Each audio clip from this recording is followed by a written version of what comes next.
Ok, griego avanzado y toma por favor el libro Fidelidad, Integridad y mira página 40. Página 40. Ahora un artículo aquí escrito por Edesio Sánchez Cetina. ¿Qué texto griego forma la base de mi Biblia? Dice Sánchez Cetina. Por lo general, quien abre su Biblia para leerla o estudiarla, no se hace la pregunta que aparece al inicio de este escrito. El lector común de la Biblia, sobre todo si es un asiduo lector de alguna de las versiones tradicionales, confía en que el texto bíblico que lee es la palabra divina transmitida de manera fiel desde el primer día en que se escribió hasta el momento. Por supuesto, note que él dice el lector común, porque por supuesto los eruditos son especiales, no comunes. Pero tiene razón lo que dice aquí. Si el lector común de la Biblia confía en que el texto de la Biblia es correcto y transmitida de una manera fiel. Ok, estoy de acuerdo. Pero si el lector, además de leer la Reina Valera, empieza a estudiar una versión traducida en las últimas décadas, de seguro empezará a descubrir ciertos cambios textuales que, aunque no alteran en nada las enseñanzas bíblicas, mentira número uno, aunque no alteran en nada las enseñanzas bíblicas, es importante conocerlos. Uno de esos cambios, por ejemplo, es el de 1 Juan 5, 7 y 8. Bueno, la prueba de que es una mentira lo que dijo aquí, cuando dice no alteran en nada las enseñanzas bíblicas, por supuesto, 1 Juan 5, versículos 7 y 8, sí enseña la Trinidad. Y cambiar 1 Juan 5, 7, es decir, como las nuevas versiones quitan versículo 7, eso sí cambia o altera la enseñanza bíblica. Entonces es una contradicción ahí en el mismo párrafo. No tiene sentido ninguno lo que él está diciendo. Ahora él cita la 60 que, gracias al Señor, encaja con nuestra versión antigua, 1865. Aunque en múltiples otros lugares la 60 es corrupta, por lo menos aquí en 1 Juan 5, 7 no es corrupta. Y dice, porque tres son los que dan testimonio en el cielo: el Padre, el Verbo y el Espíritu Santo. Y estos tres son uno. Y tres son los que dan testimonio en la tierra: el Espíritu, el agua y la sangre. Y estos tres concuerdan. Ahora vamos a leer ese pasaje en la versión antigua, 1 de Juan 5, 7. Es básicamente la misma cosa, aunque no es exactamente la misma cosa. Mira de 1 de Juan 5. 1 de Juan 5.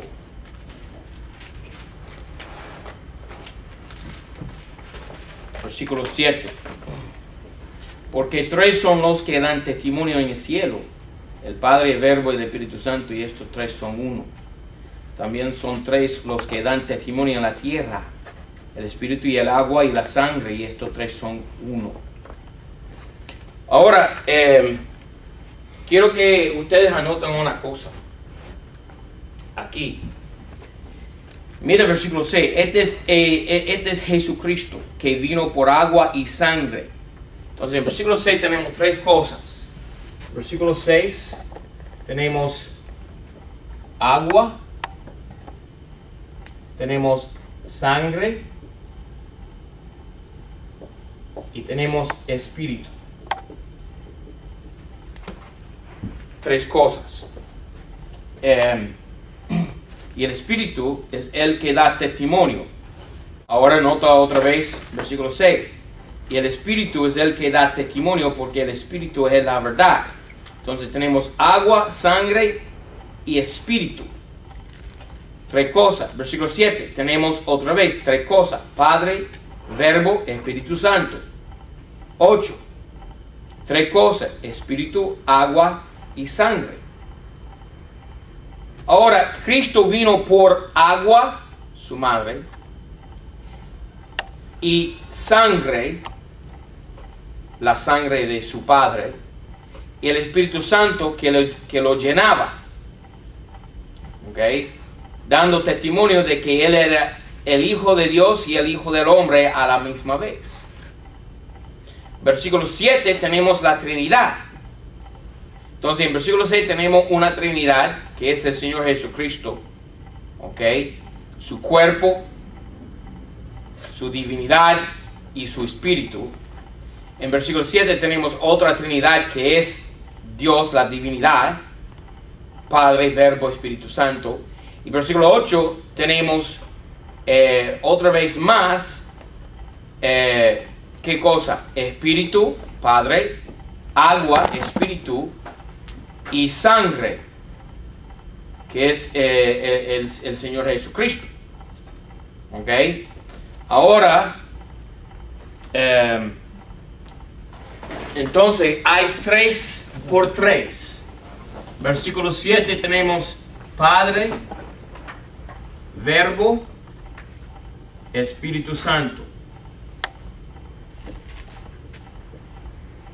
En versículo 8 tenemos,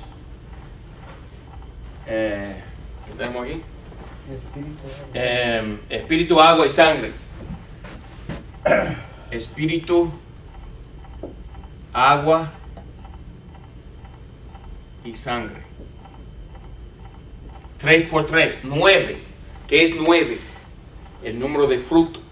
Entonces, Dios produjo fruto por medio de, número 1, la encarnación, número 2, la Trinidad, y número 3, la obra de Dios en la tierra, versículo 8. Espíritu, Dios, el Padre, agua, el Espíritu Santo, que intermedia aquí en el mundo, y sangre. Ahora, nota esa cosa, porque la unidad e integridad del texto se corrompe cuando las nuevas versiones quitan versículo 7 por completo. La NBI quita versículo 7 por completo. Ok, vamos a seguir leyendo. Página 40.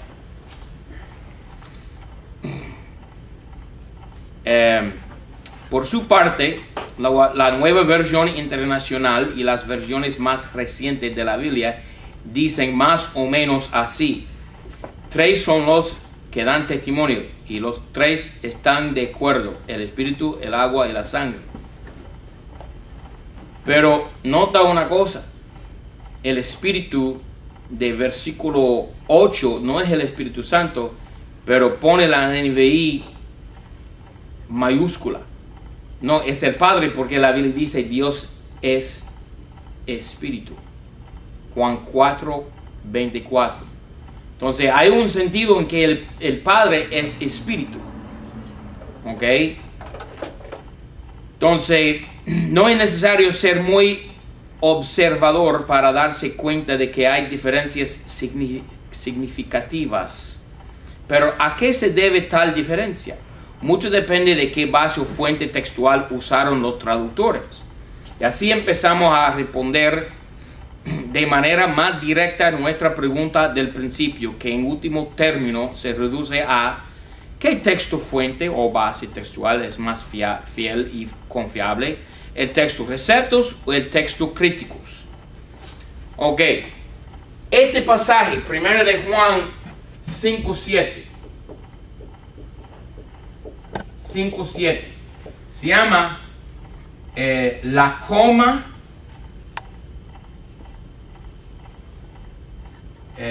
juanina.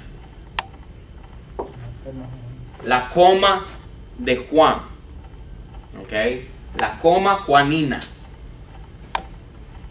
Y están 100% de acuerdo los eruditos de que este versículo no pertenece a la Biblia, aunque el texto de Receptos lo tiene.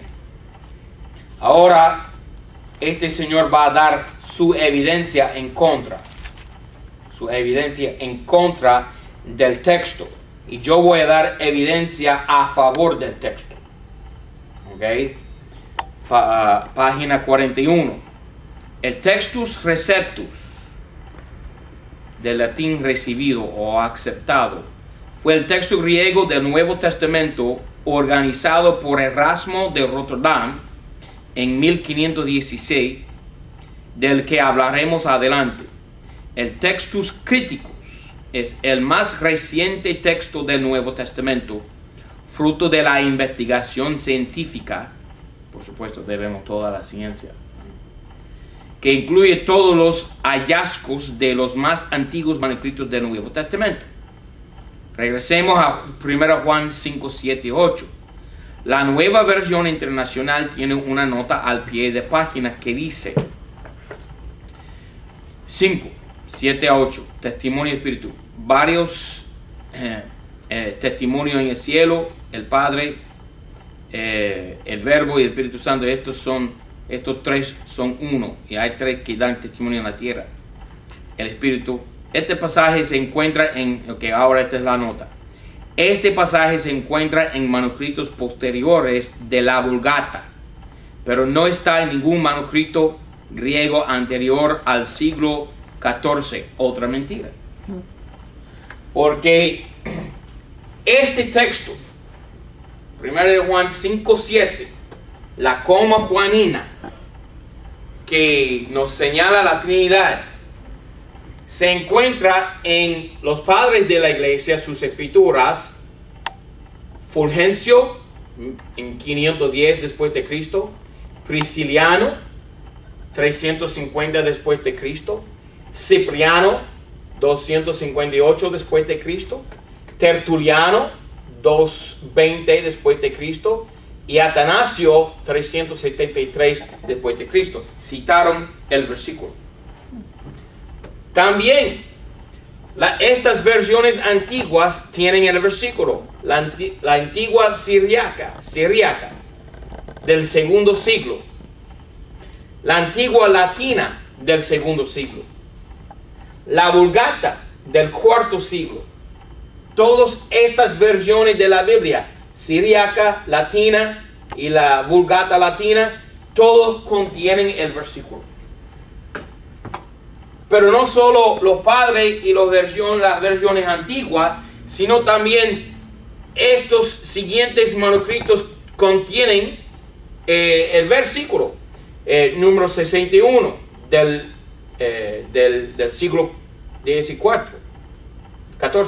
del siglo XIV. El Códice Wittenborgensis, número 429 del siglo XVI.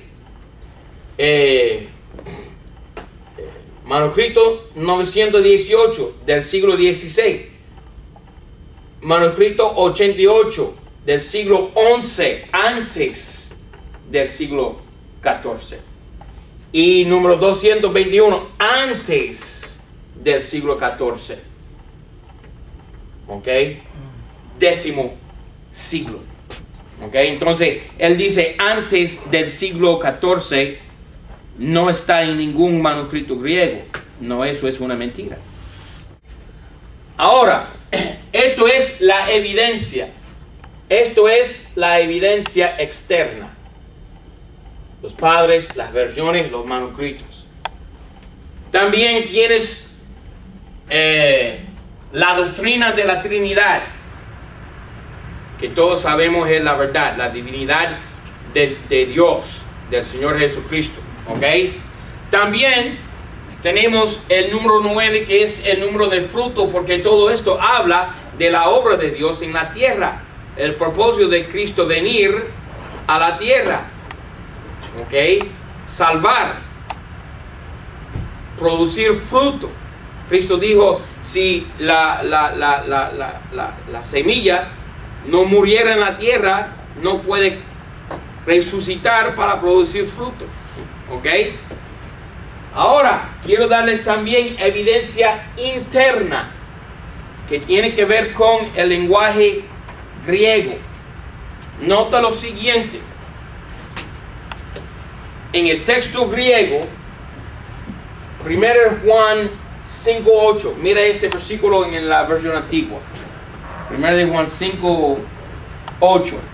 También son tres los que dan testimonio en la tierra: el espíritu y el agua y la sangre. Y estos tres son uno.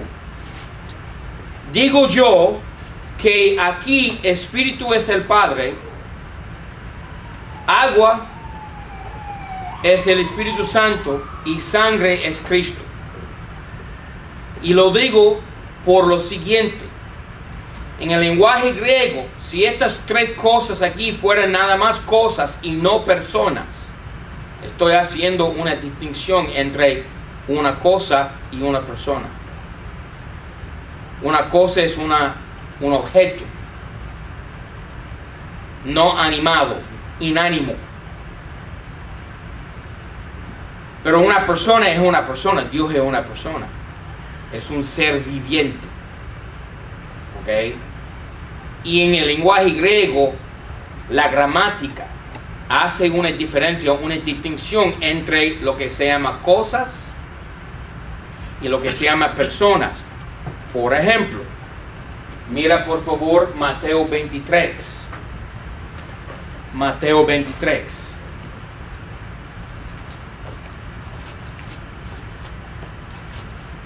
Mateo 23, 23. Ay de vosotros, escribas y fariseos hipócritas, porque diezmáis la menta y el eneldo y el comino, y dejasteis lo que es lo más grave de la ley, es a saber, el juicio, la misericordia y la fe. Ahora, tres cosas, así como 1 de Juan 5:8. Pero estas tres cosas son cosas nada más, no son personas. No hay ninguna persona que se llama juicio, no hay ninguna persona que se llama misericordia, y no hay ninguna persona que se llama fe, a no ser una mujer latina que se llama fe. ¿Ok? Pero son tres cosas. Y el texto griego da a entender que estos son tres cosas, no tres personas. Porque nota aquí, tenemos ta, barrútera, más grave, tunamu, de la ley, ten crisin, juicio, tan elean, misericordia, y ten pistin, fe.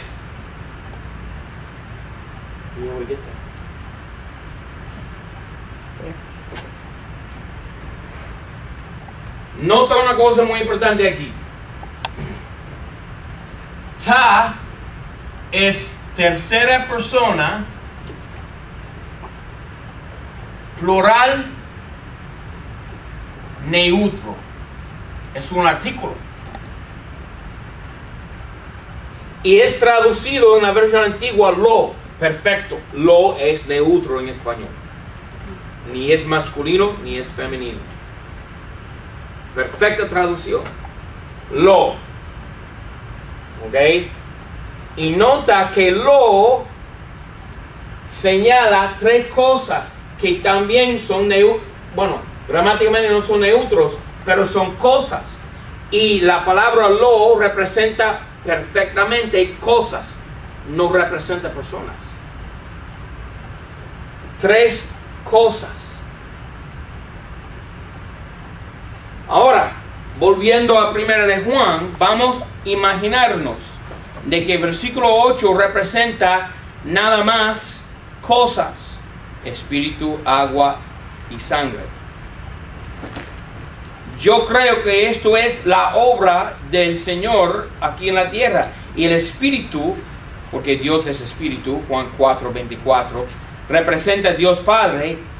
El agua representa representa el Espíritu Santo, porque el Espíritu Santo es tipología en la Biblia. Agua es tipología o figura o ilustración del Espíritu Santo, y sangre aquí representa a Cristo, porque Cristo tenía la sangre de su Padre, Actos 20-28, circulando por sus venas. ¿Ok?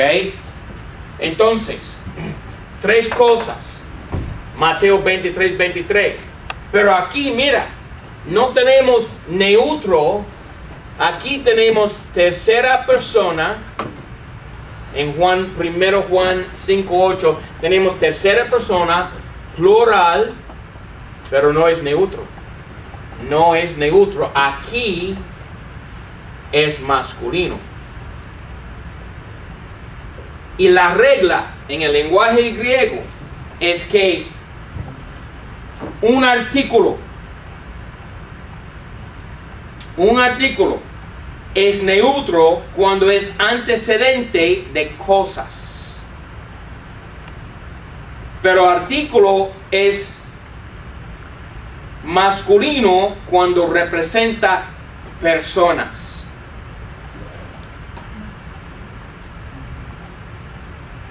Bueno, masculino aquí. Y si tú quitas 1 de Juan 5:7, que la Trinidad, la misma Trinidad nos lleva a versículo 8. Aquí personas,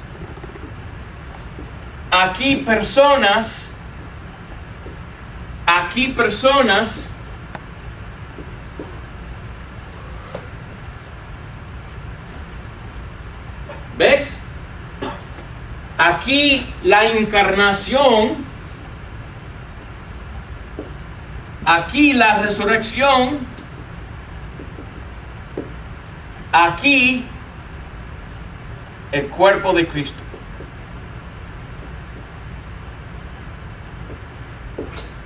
Fruto.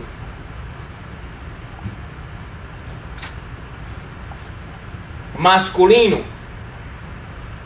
Tiene que representar o ser antecedente no de cosas, sino de personas. El Espíritu, Padre, Juan 4:24. El agua, el Espíritu Santo. Y sangre, el Señor Jesucristo, Actos 20:28. Queda bien claro que gramáticamente, en cuanto a la gramática, estamos hablando de evidencia interna, ¿ok? Que cosas, el antecedente, el artículo es que neutro. Y esto es un buen ejemplo, Mateo 23:23. Debe ser igual con 1 de Juan 5:8 si estas cosas no son personas, sino solamente cosas. Pero si son personas, ok, está bien, estamos bien ubicados. En 1 de Juan 5:8 tenemos la palabra correcta. En griego, hoi es masculino, no es neutro. Es masculino. Y masculino es el antecedente. Un artículo masculino es el antecedente o precede que cosas que son personas, no cosas. Palabras que representan personas, no cosas. No sé si me doy a entender. Entonces, ¿qué tenemos? Tenemos doctrina que apoya el versículo. Tenemos aplicación espiritual que nos apoya. La versión antigua, 1 Juan 5:7, la Trinidad. Esto es el versículo que quitaron de la NBI. Tenemos también Evidencia externa. Los padres de la iglesia citan el versículo. Hay versiones antiguas que citan el versículo, 1 Juan 5:7. Y hay manuscritos griegos que llevan todo camino hasta el siglo X, que también apoyan el versículo. Y tenemos evidencia interna, que es la gramática, que apoya el versículo. Tristemente tenemos este problema, pero el texto recibido tiene su nombre por un propósito bueno. El propósito, por lo que decimos recibido, es que la iglesia recibió este texto a través de los siglos. Y cuando los eruditos vienen diciendo, bueno, descubrimos este antiguo manuscrito que no tiene el versículo, por eso tenemos que cambiar la palabra de Dios, yo no voy a estar de acuerdo. Admito que este versículo es difícil en cuanto a la evidencia de los manuscritos. Pero un solo versículo de todo el Nuevo Testamento no me va a motivar a cambiar la palabra de Dios, ni quitar un versículo. ¿Ok? Y con tanta evidencia que tenemos a favor, ¿por qué cambiarlo? Porque cambiarlo no tiene ningún sentido. Aclarar este asunto aquí de 1 Juan 5, versículos 6, 7, 8. Y la unidad e integridad de la doctrina que se enseña en este pasaje. Por supuesto, escrito por el apóstol Juan.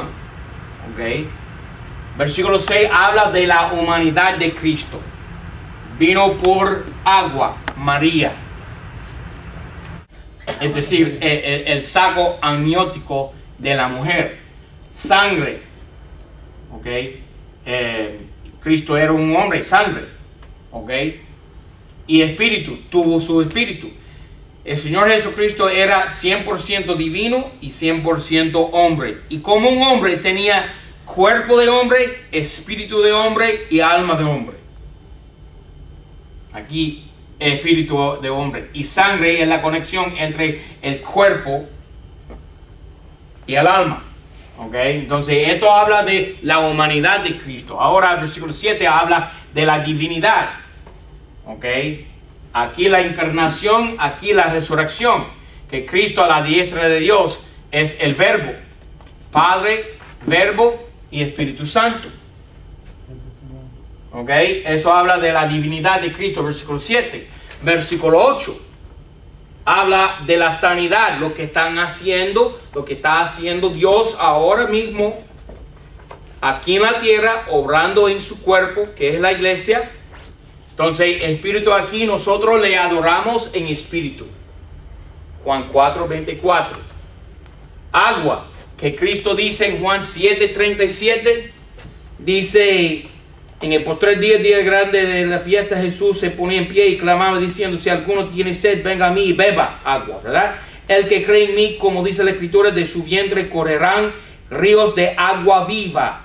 39. Esto dijo del Espíritu, E mayúscula. Entonces, agua aquí, versículo 8, es el Espíritu Santo. Juan 7. Del mismo autor, Juan. Y sangre, aquí es Cristo, porque Cristo dice, el que bebe mi sangre tendrá vida eterna. ¿Ok? Juan 6, capítulo 23, 53. Okay. Vamos a seguir con este señor. Página 41. La información pertinente es la que está entre paréntesis. ¿Ok?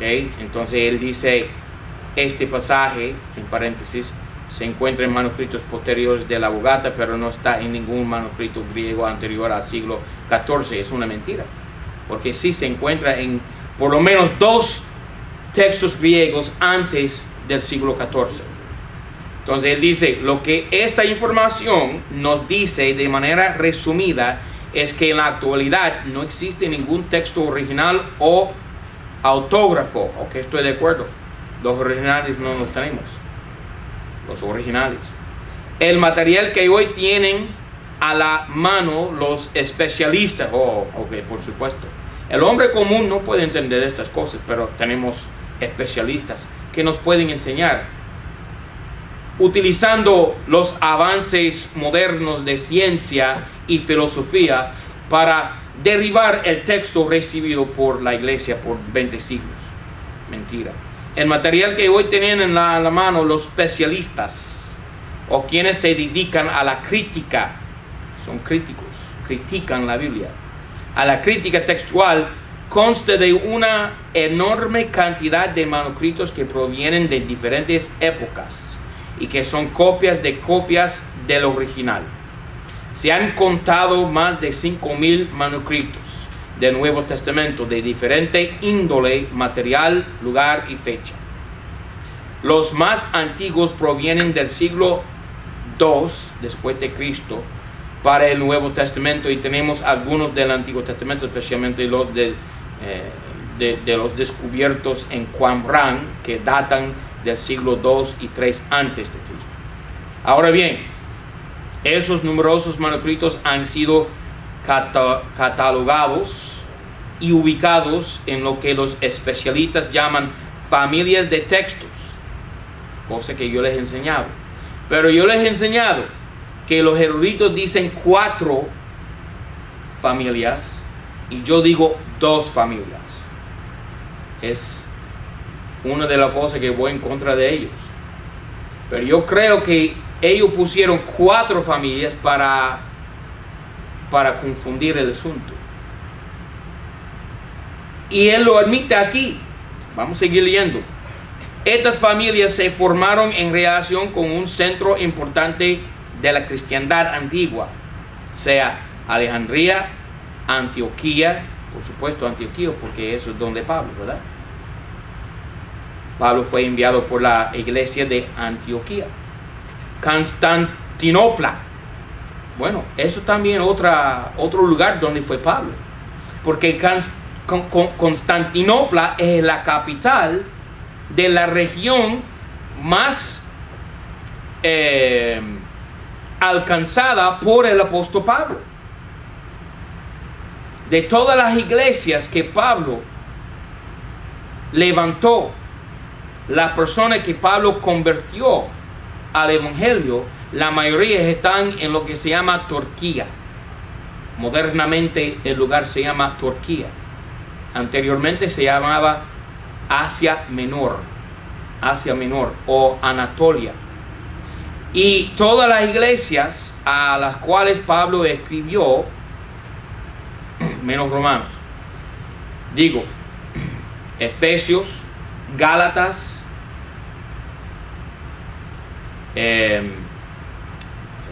Colosenses,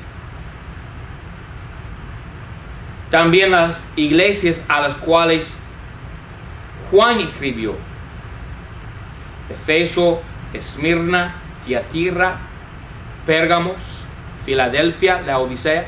Todas estas iglesias están en donde está Constantinopla. Entonces ese es el campo de Pablo. Las iglesias allá recibieron sus cartas. Cartago y Roma. Las copias que se hicieron a partir de la primera copia de algún escrito bíblico que llegó a Roma reflejan características peculiares a ese importante centro. Y así sucede con el resto de lugares claves. Así tenemos el texto alejandrino. Yo les he dicho eso una y otra vez. Texto alejandrino. El texto occidental. El texto cesariano, relacionado con Cesarea. Y el texto bizantino, eso es lo de Pablo, Antioquía. De todos estos, el texto alejandrino es considerado el mejor texto, por supuesto, de Egipto. ¿Ok? Y el que preserva de manera más fiel el original. Este señor no puede cesar de mentir. Los códices que representan esa familia son Códice Vaticano y el Códice Sinaítico. ¿Ok? Lo admite. Estos códices provienen de mediados del siglo IV después de Cristo. Además, se han descubierto otros fragmentos en papiros, por ejemplo, el papiro Bodmer, que provienen de finales del siglo II y principios del siglo III después de Cristo. En el otro extremo se encuentra el texto bizantino. Entonces, él también está poniendo en contraste el texto alejandrino y el texto bizantino, es decir, el texto Receptus.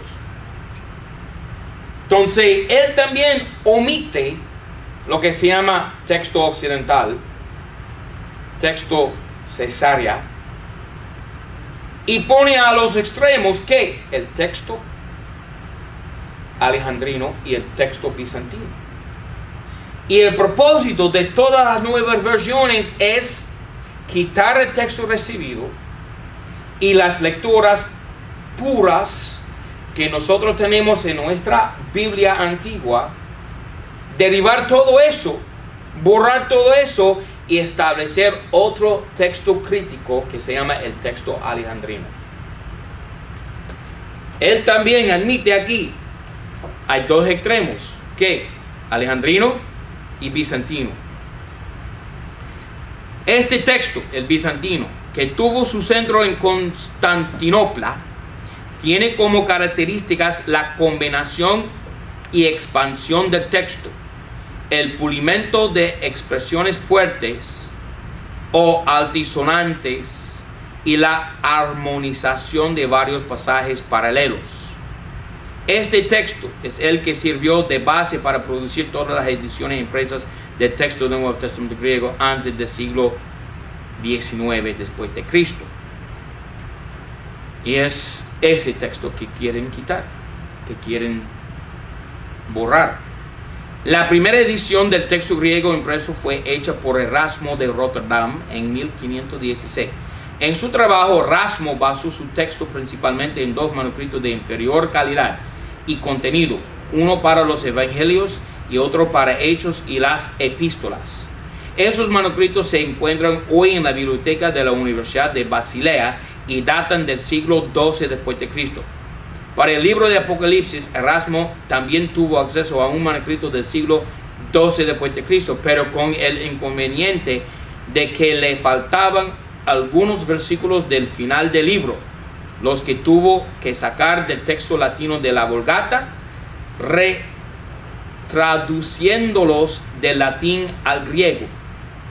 Fue este Nuevo Testamento griego de Erasmo el que llegó a llamarse texto Receptus. Ahora, lo que él dijo ahí, cuando Erasmo en 1516 hizo su primer texto Receptus, porque luego hizo otros tres, ¿ok? Pero el primer texto Receptus, 1516, que hizo Erasmo, no tuvo una copia completa del libro de Revelación, Apocalipsis. ¿Qué hizo? Los últimos 6 versículos de lo que se llama Apocalipsis 21 tomó del lenguaje latín, no de griego, porque el manuscrito que él tenía no tenía los últimos 6 versículos.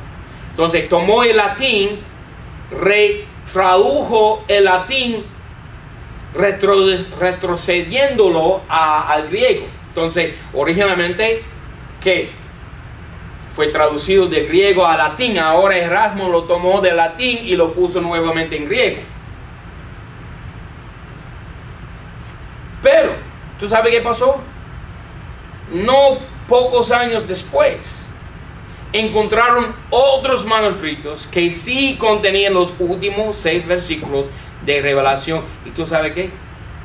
Erasmo lo tradujo perfectamente. Perfectamente. ¿Ok? Entonces, todos los descubrimientos apoyan nuestra Biblia. Pero no lo dice aquí este señor. No lo dice. ¿Ok? Fue este Nuevo Testamento griego de Erasmo el que llegó a llamarse texto recepto, es decir, el texto recibido o aceptado. ¿Recibido por quién? La iglesia. Como podemos ver, el texto receptus está basado en manuscritos bastante tardíos. No. no bastante tardíos, porque nuestro texto lleva todo camino hasta los mismos apóstoles con las versiones antiguas y algunos papiros. ¿Okay? Toda la traducción, pero no lo dice aquí. Toda la traducción, y yo di toda la evidencia en la asignatura que se llama Evidencia de los Manuscritos. No hay tiempo para meter en eso. Todas las traducciones del Nuevo Testamento que se hicieron desde el siglo XVI hasta el siglo XIX usaron el texto griego de Erasmo. Esta fue la base o fuente textual de versiones como la Reina Valera, cuya primera edición vio la luz en 1569. Pregunta: ¿por qué la NBI difiere de la Reina Valera? La NBI se tradujo usando como su base textual una versión actualizada, más depurada y confiable de texto que recoge el testimonio de todo. ¿Tú sabes qué hacen los católicos? Hacen pregunta: ¿y por qué el protestantismo tiene tantas divisiones?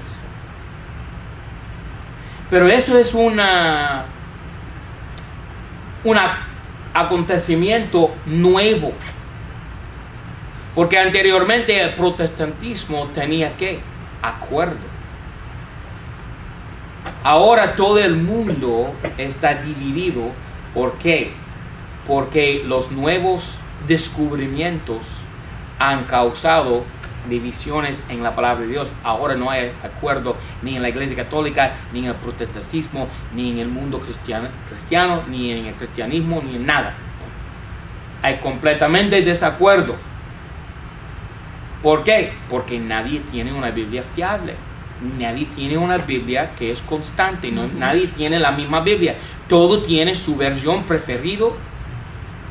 Todo tiene una versión que ellos se hicieron con propósito de apoyar su doctrina falsa.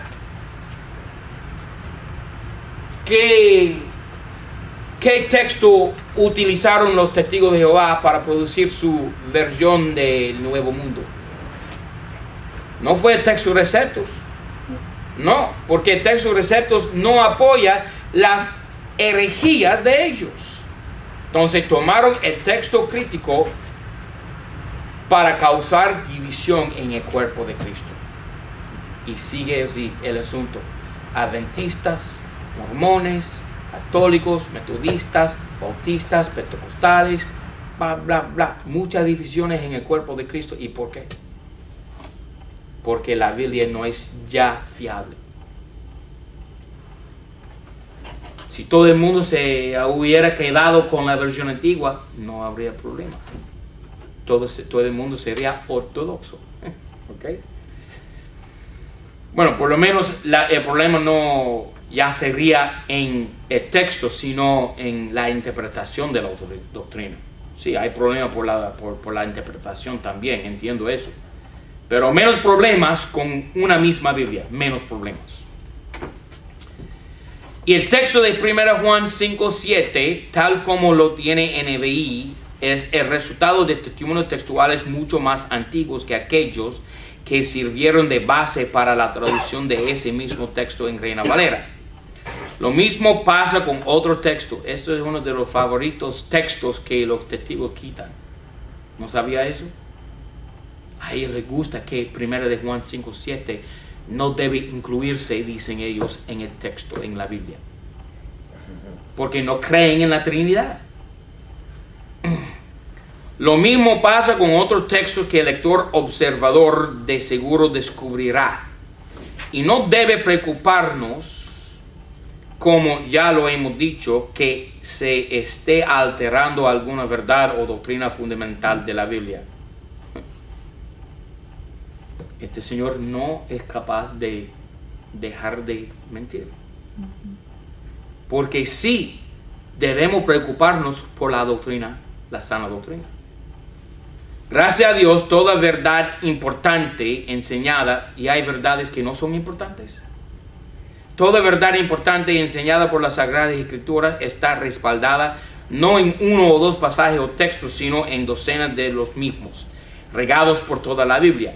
De manera que sí se descubre clara y verídicamente que un determinado texto nunca estuvo en los originales, el traductor honesto debe decirlo así y no incluirlo en su traducción, advirtiendo por qué ha tomado esta decisión. De esta manera está contribuyendo a la integridad de la palabra de Dios. Dejarlo en la Biblia sería exactamente lo contrario. No puede ser más claro que estamos ya, la línea está puesta, los lados están elegidos, ahora comienza la batalla. ¿Okay? Y solamente el Señor puede arreglar esta situación. Porque ya no se usa ni debe usarse el texto receptos como base de la traducción de la Biblia hoy. En primer lugar, hoy contamos con varios miles de manuscritos muy antiguos de la Biblia descubiertos en los últimos años que han permitido reconstruir en su mayor integridad el texto griego del Nuevo Testamento. Este es el que se llama el texto críticos. Además, como ya hemos visto, el texto receptos se basó en escasos manuscritos tardíos. No, porque hoy en día el texto receptos se llama, aún entre los eruditos que no están de acuerdo con nosotros, se llama el texto receptos, el texto de mayoría, el texto mayoritario. ¿Por qué? Porque la mayoría de los manuscritos encaja con nuestra postura. La mayoría de los manuscritos respalda la versión antigua, la mayoría, más de 95%, más. Yo tengo un amigo que se llama Sam Gibb y él está contando en este momento y documentando los escasos manuscritos que apoyan el texto crítico. Y muy pronto va a salir con ese estudio. ¿Okay? Muy pocos.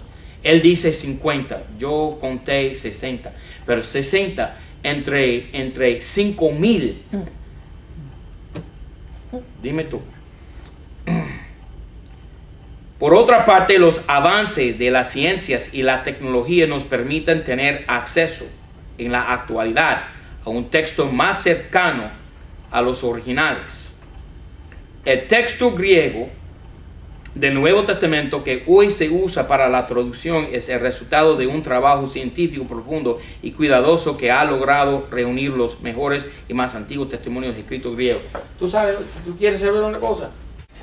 Para probar que este señor está mintiendo cuando él dice escasos manuscritos tardíos, la base de textos receptos, yo tengo aquí el texto receptos. ¿Ok? Y mira cómo ellos lo nombraron.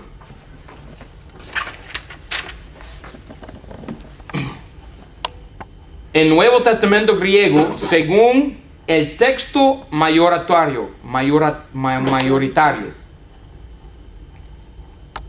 Y ellos dicen aquí, el texto mayoritario es el texto que emplea la evidencia disponible de un amplio campo de manuscritos sobrevivientes en vez de basar principalmente toda la evidencia en unos pocos. Para nosotros no es científica a ignorar prácticamente 80 o 90% de la evidencia en cualquier disciplina. Él dice que los eruditos, autores de la NVI, Nueva Versión Internacional, están ignorando hasta 90% de la evidencia. ¿Ok? Seguimos. Científica y verídicamente no hay manera de argumentar a favor de textos receptos frente a las ediciones científicas o críticas de texto griego del Nuevo Testamento que publican las Sociedades Bíblicas Unidas, la Sociedad Bíblica Internacional y otras organizaciones dedicadas a la investigación y traducción de la Biblia. Pero ya hemos documentado todo sin mentiras. Ahora mismo lo hemos hecho. Hoy en día ningún traductor serio, por supuesto, nosotros no somos en serio, ¿verdad? Ellos sí, pero nosotros no somos estudiantes serios de la Biblia, somos payasos jugando. No creemos la Biblia, no creemos el texto, esto no es importante para nosotros. Lo que importa a nosotros es mirar el televisor. Pero un traductor serio de las escrituras utiliza el texto receptos. Hoy en día ningún traductor serio dice de las escrituras utiliza el texto receptos, porque se han comprobado sus muchos vacíos y alteraciones que lo hacen menos fiel a los originales. No, nosotros hemos documentado sus mentiras. De aquí que la única manera de medir la fidelidad y autoridad de una versión de la Biblia no es comparándola con otras versiones. Especialmente, no. Nosotros comparamos con las otras versiones, nosotros investigamos la evidencia interna, la gramática, la síntesis, las referencias cruzadas y la evidencia externa, incluyendo los padres de la iglesia, las versiones antiguas y los manuscritos griegos, 5,000 de ellos. ¿Ok? Somos serios. No comparándola con otras versiones, especialmente versiones del pasado, que aunque apreciamos mucho, hoy en día hemos descubierto que son basadas en fuentes textuales ya superadas. ¿Superada por qué? ¿El Códice Vaticano que está en la biblioteca del Papa? Por supuesto. La fidelidad de una versión de la Biblia se descubre comparándola con los mejores textos en las lenguas originales, que hoy, sí, el Códice Vaticano, mejor para ellos. Porque el Papa le gusta eso. Como fruto del descubrimiento, investigación y estudio concienzudo, cuidadoso y científico de miles de manuscritos que Dios nos ha permitido descubrir en los últimos siglos. ¿Te refieres, Señor, al texto mayoritario? Sí, lo tengo ahí. ¿Ok? Y encaja con nuestra Biblia. Que Dios nos ha permitido descubrir en los últimos siglos, especialmente en los últimos 50 o 60 años. Sí, hemos tenido que esperar 2000 años para tener una Biblia fiable. El equipo de traductores de la NBI, pues, en una actitud de seria disciplina científica, son serios ellos, no, nosotros no, y profunda responsabilidad espiritual, buscó siempre. ¿Tú sabes que uno de los traductores de la NBI era una lesbiana? ¿Fuera del closet? Tortillera. Tortillera. Pero ella es seria. En una actitud de seria disciplina científica y profunda responsabilidad espiritual, buscó siempre ser fiel no a la tradición textual de una versión, sino a la palabra de Dios, con P mayúscula. ¿Y qué es la palabra de Dios? No se sabe. ¿Es la NBI? No. Muchas versiones que están basadas en el texto crítico. Buscó reflejar en su traducción no lo que el mercado espera encontrar en una Biblia, por sentimientos tradicionales. Son nada más sentimientos, no somos serios, somos nada más sentimentales. Sentimientos tradicionales y apego emocional. Son nada más mujeres llevadas acá para allá con las emociones, ¿verdad? Sino la expresión más fiel del mensaje de la palabra de Dios, como debió de haber resonado en el primer momento en que salió de la pluma del autor original del texto sagrado. Wow. Ok, ahora vamos a hacer tarea número 4. Vamos a traducir Marcos 1:2. Marcos 1:2. Esto es tarea número 4. Que se hace en la clase. Ahora cierren las Biblias, por favor, porque mientras traduciendo este texto no se puede utilizar la Biblia Valera. Tienes que utilizar el texto griego de Nestle. Entonces, con el texto griego de Nestle, vamos a número 1, traducir. 15 minutos para hacer número 1. Okay, número 1. Y después corregiremos la traducción y podemos proseguir con número 2, 3, 5, 4, 5, 6, 7 y 8. Pero por ahora nada más 15 minutos para hacer traducción número 1. ¿Ok? 15 minutos. Ahora bien, ahora hermanos, nos toca ver las traducciones de ustedes, cada uno. Marcos 1:2. Por favor, hermano Richard, lee el griego y danos la traducción de usted.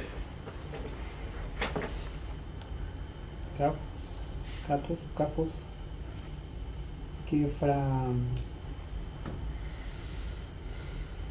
Gefraptai, Entois, Profetais, Ito, Apóstolo, Ton, Agilum, Mo, Pro, Prosoton, Sou, Os, Ojas, Katas, Keoasei, Ton, Odon, Sou. Sí, señor. Ahora su traducción. Bueno, no sé si está muy bien. Como escribió el profeta, he aquí el apóstol mensajero antes de cara de mí, que preparó camino para ti. Preparar camino, ¿verdad? Sí. Ok. Ahora vamos a comparar la traducción de nuestro hermano con la versión antigua, Marcos 1. Ya se percatan de una realidad, que estos hombres, Cipriano y Valera, no eran bobos, sabían lo que estaban haciendo, porque no es fácil traducir la escritura. Ok, gracias Señor por la obra de ellos. Marcos 1:2, como está escrito en los profetas, hasta la fecha no hay problema, el hermano lo tradujo bien. Aquí yo envío a mi mensajero. Entonces, ángelas aquí quiere decir mensajero. Delante de tu faz, que apareje tu camino. Ok, que apareje tu camino delante de ti. Ahora, nota una cosa. La escritura dice, tois profetais, plural, los profetas. Pero el texto de Nestle que tenemos aquí dice lo siguiente, Marcos 1:2. Marcos 1:2.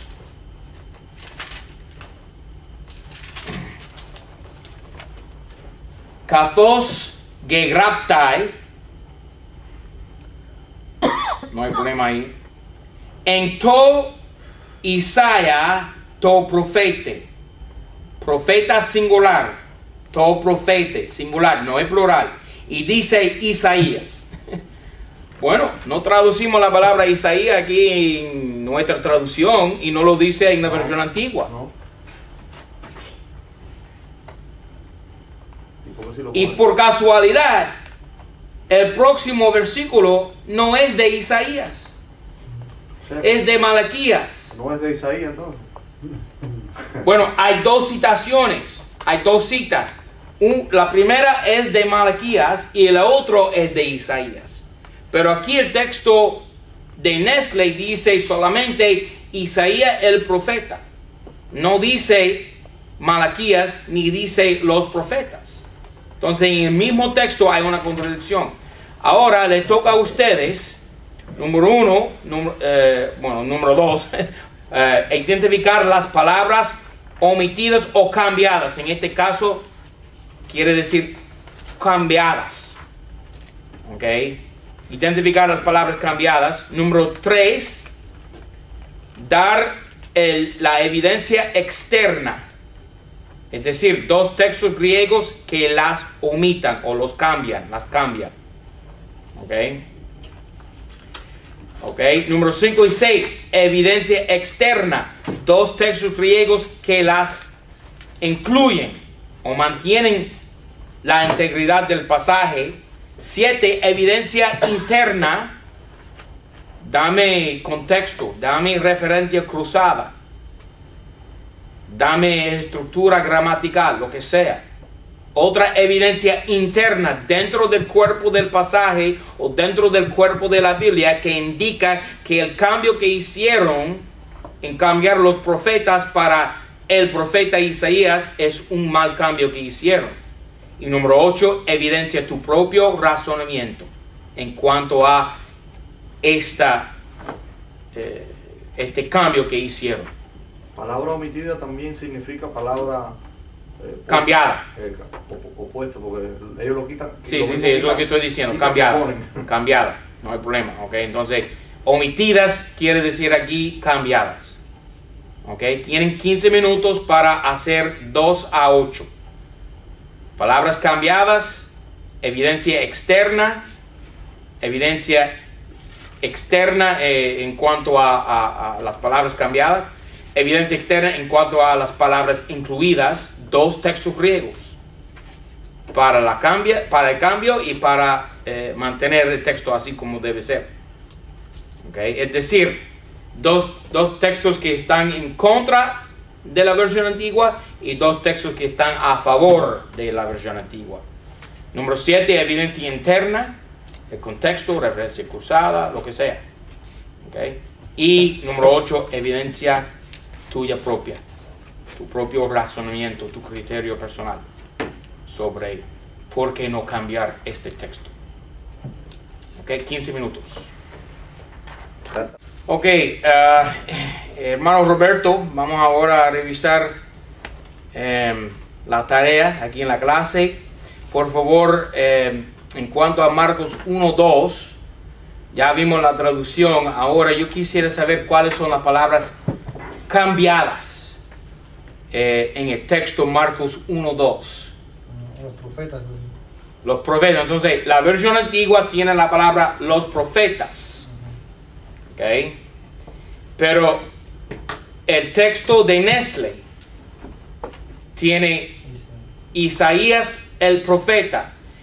Y por casualidad, la versión 60 encaja con el texto alejandrino corrupto de Nestle. Nestle dice en griego, Isaías el profeta. La 60 dice en español, Isaías el profeta. ¿Ok? Digo yo que son corruptos. Toca a ustedes averiguar por qué es corrupto. ¿Ok? Número 3. Hermano Omar, por favor, danos 2 textos griegos que las cambian. Esas palabras las cambian. Vaticano y el códice D. Vaticanos. ¿Ok? Y el códice D, que se llama el códice de Besa. De Pesa. De Besa. Vaticano, por supuesto, está en Roma con el Papa. ¿Ok? Y nosotros no traducimos textos católicos.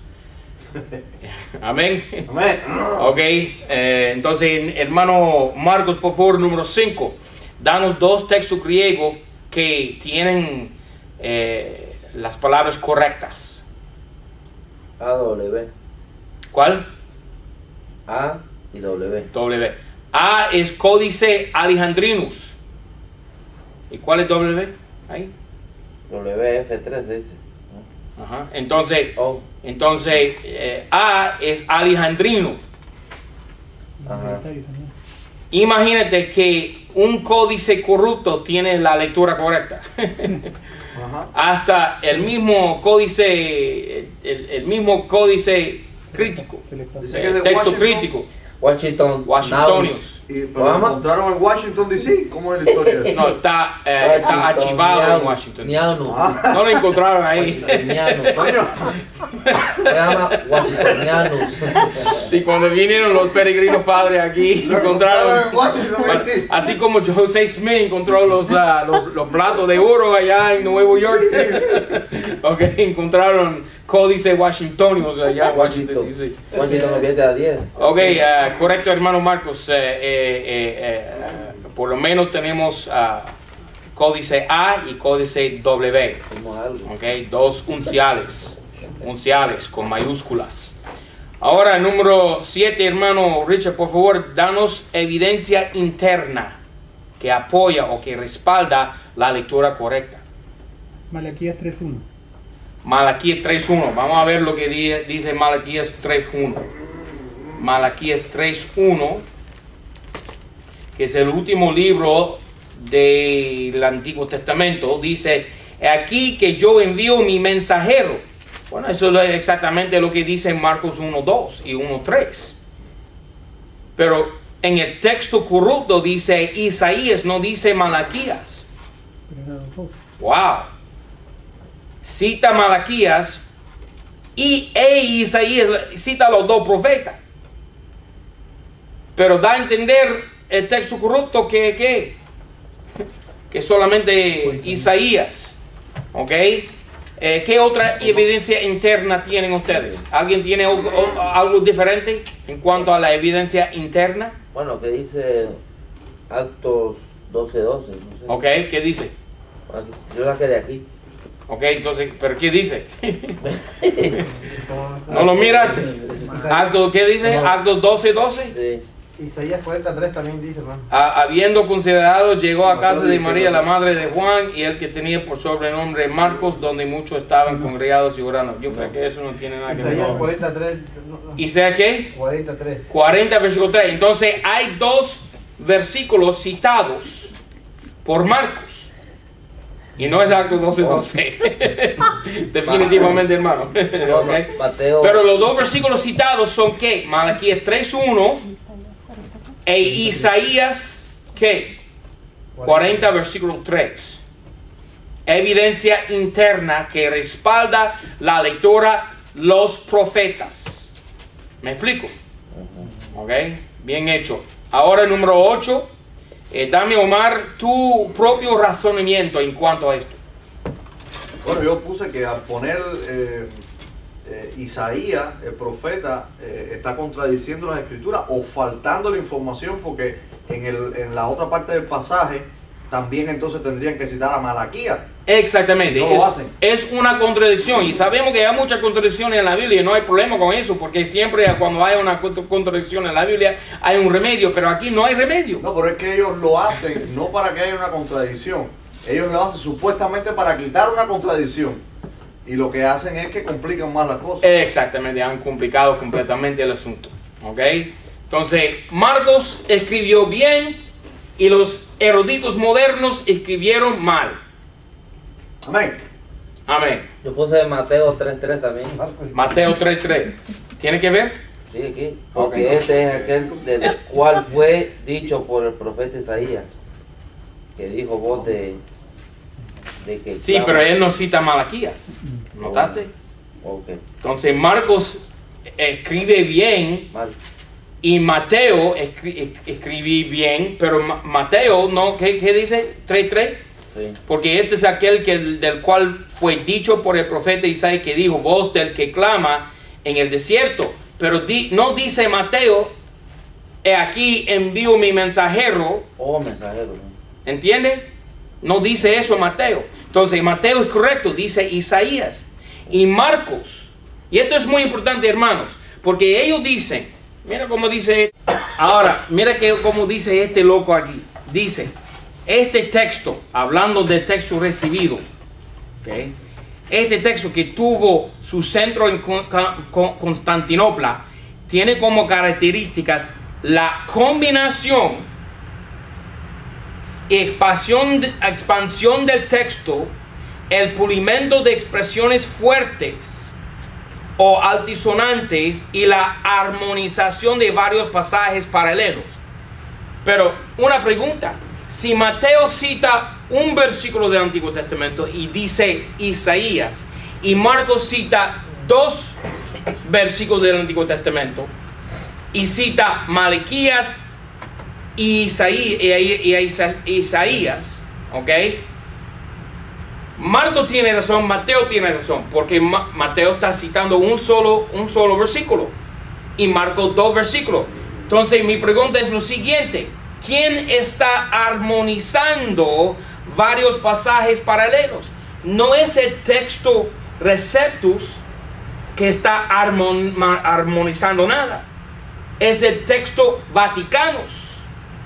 Es Orígenes, el autor de la lectura corrupta en Marcos, que armonizó Marcos con Mateo.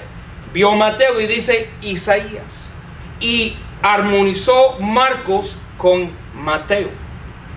Y fue incorrecto porque Marcos cita dos versículos del Antiguo Testamento, Malaquías e Isaías, y Mateo cita uno solo, que es Isaías.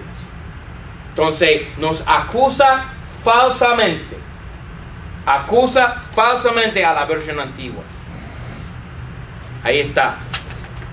Tú lo encontraste en tu estudio, las tareas aquí esta noche. Amén.